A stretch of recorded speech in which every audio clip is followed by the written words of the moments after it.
I saw a question on Reddit the other day that was really interesting, and it was, how do I tell if I'm a people pleaser or if I'm just someone with a really big heart? I'm just a really naturally nice person. I think this is a really important thing to clarify. So, in this video, I'm going to be covering the three main differences between someone who is secure and also a very nice person, and someone who is an insecure and is also a people pleaser. And by the way, if you resonate with this video, stay tuned till the very end because I'm going to be giving away a freebie on how to stop people pleasing. Now, before we dive in, let's first define who the people pleaser is and who the secure person who just happens to be big hearted and nice is. When you're people pleasing, you feel like you have to act a certain way in order to be liked, in order to earn affection. People pleasing tends to show up as putting others' needs before yours, feeling like you can't speak up for yourself, or feeling like you have to bottle up emotions and be someone different in order to be accepted and in order to be liked. And the underlying reason for a lot of people pleasing is it basically comes down to a low sense of self-worth. You feel like you're not good enough. You feel like you're not enough as you are as a person, so you feel like you need to earn by giving a lot, by helping a lot, by making people happy. You feel like you have to earn people's affection, or you feel like you have to act a certain way in order and not ruffle feathers in order to fit in with people and be liked. Now, on the flip side, let's look at the secure person who just happens to be nice and have a really big heart. The secure person naturally likes to help, they naturally like to give to others. And these two people, the people pleaser and the secure person who just happens to be really nice, they have a lot in common. They like to see other people happy, they go above and beyond for others, and they don't like conflict. They don't enjoy conflict. But there are also some important differences between the two people. So let's break it down. One of the things that the two parties have in common is that they clearly like making other people happy. They like to see other people happy. They like to make sure that their friends are comfortable. They like to make sure that their family's having a good time. They want to make sure that their partner is in a good mood, and they want to make sure that their coworkers and their boss are pleased with their work.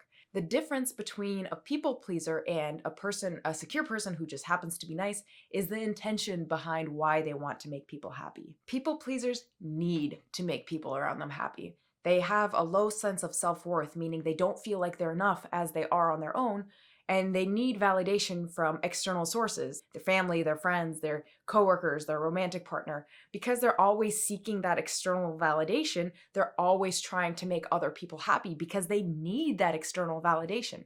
They think, if I make this person happy, they're going to like me and I'm going to feel good, and I really need to feel good because I'm not capable of making myself feel good. So I'm relying on this other person, making this other person happy in order to get the validation that I can't give myself. There's almost like this desperate need to wanting to make people happy because they believe subconsciously that if they make people happy, that they will be liked and they will feel like they're enough. On the other hand, someone who is secure and confident in themselves and just happens to be a nice, giving person, they also want people to be happy, but they don't need it. The difference is the intention. They want people to be happy, but it's not necessary for them to feel good about themselves.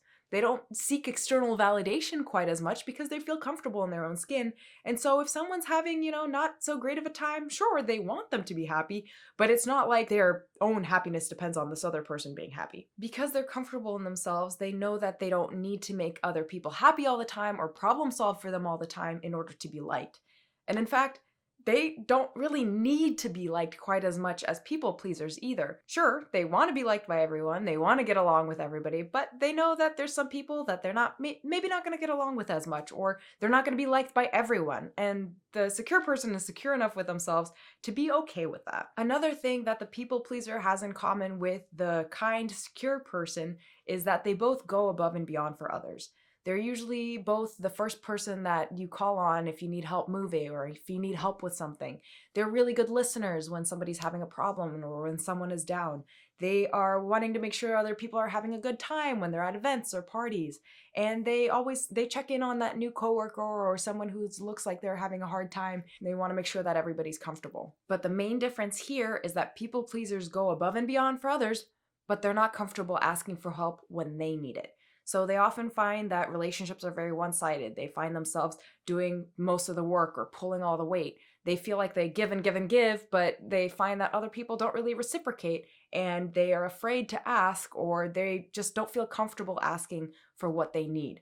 That's because for a people pleaser, the most important thing is to keep the peace, to feel like they're accepted. Even though they go above and beyond for everybody else, they have a hard time asking what they need in return because they're worried that this might risk that, oh, so it's going to make somebody uncomfortable, or the other person's going to like them less because they ask for something, or they're really worried about, this really resonated with me back when I used to do this, being too needy or being too asking for too much. So they hold themselves back even though they give and give and give. On the flip side, the secure person who is also just happens to be kind, they also go above and beyond for others, and they're comfortable asking for what they want and need in return.